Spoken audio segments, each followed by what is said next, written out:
Welcome to this promotional PowerPoint for the Religious Studies A-Level course.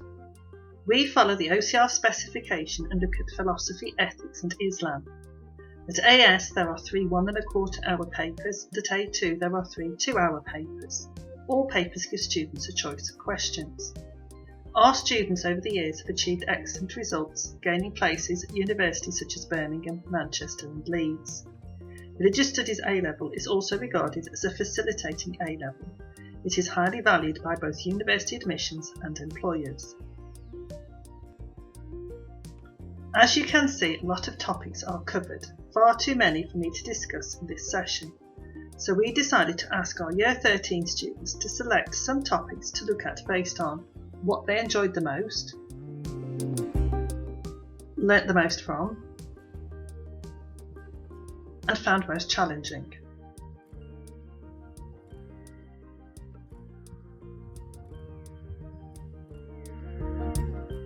Students enjoy the theory of situation ethics as it is linked to arguments on euthanasia, a topic which is widely debated in society. Situation ethics is most commonly associated with American ethicist Joseph Fletcher. He argued that his approach to situationism is the best approach. He believed that the rule of love should be used. Each situation should be looked at and judged on its own merits, based on doing the most loving thing. Students felt that this topic was easy to understand and relate to. They felt it was a simple approach and universal.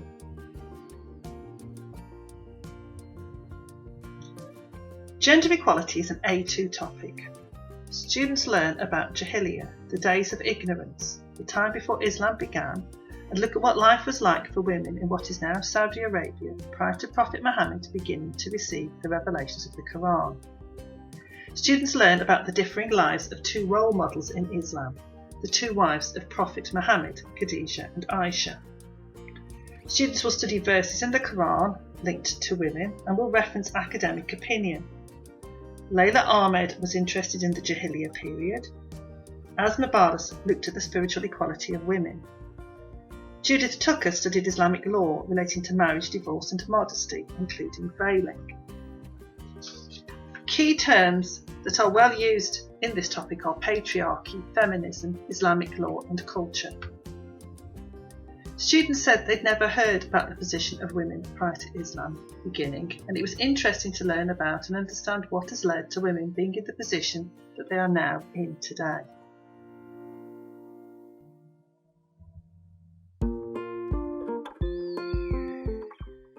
Natural moral law is an important topic as the philosophical views of Aquinas are needed to understand further topics within the A-Level. The natural law theory claims that we can use our reason to know that theft, murder or torture are things that are bad for human happiness and a flourishing society. It can be argued that even if you were not religious, societies would also have laws against these things, known as the natural law. Aquinas divides his natural law theory into 4 parts. Eternal law, God's law for how the universe should be. Divine law, the law God has revealed to man, such as the 10 Commandments for Christians. Natural law, laws that can be worked out by considering what is good for human flourishing. And human law, laws humans make. For Aquinas, these should not dictate anything contrary to natural law. Students were interested to see how the Bible and religion influences our morals. There are 2 philosophical arguments based on observation: the cosmological argument and the teleological argument. They are arguments used to prove the existence of God.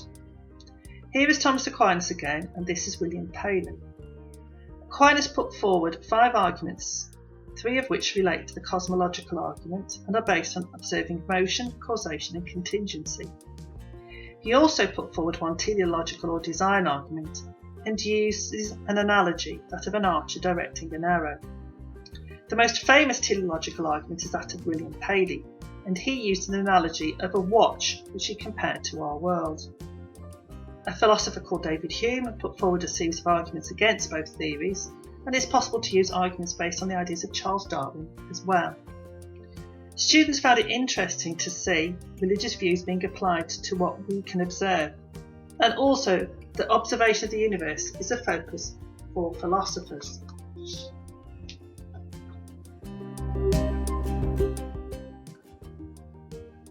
Cant's moral teaching is often referred to as Kantian ethics. It is one of the more in-depth theories studied at AS, which challenges students to think about why you do something.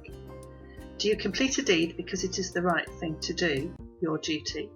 Or do you complete the deed because you're looking for praise and recognition?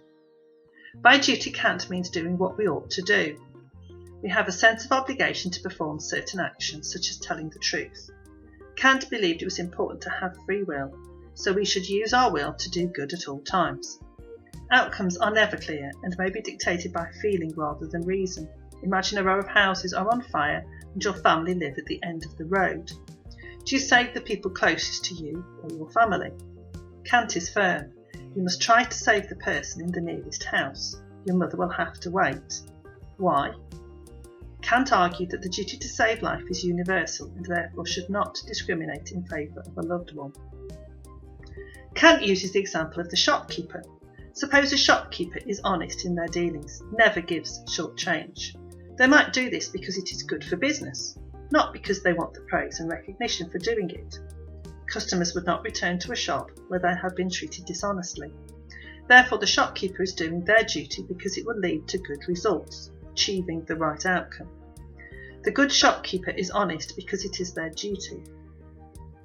This theory is very detailed in its approach to ethics and takes an analytic mind to piece together the components. Students found it challenging because there isn't an acknowledgement of how hard it is to know what your duty is and that the emotions have a huge impact. The topic of God is one actually covers a number of areas. We look at the concept of Tawheed, which means the oneness or unity of God. It can be seen as in direct opposition to the Christian concept of the Trinity. Another concept that is looked at is that of anthropomorphization. Usually this relates to attributing human characteristics to natural phenomena, for example the wind, but in this context it relates to attributing human characteristics to God. This is concerned with how we should read certain verses in the Quran, and there's an example here.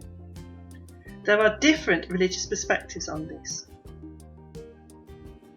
The Tazlas argue that certain verses should be read metaphorically, Hanbalis and Asharis that they should simply be accepted without asking how.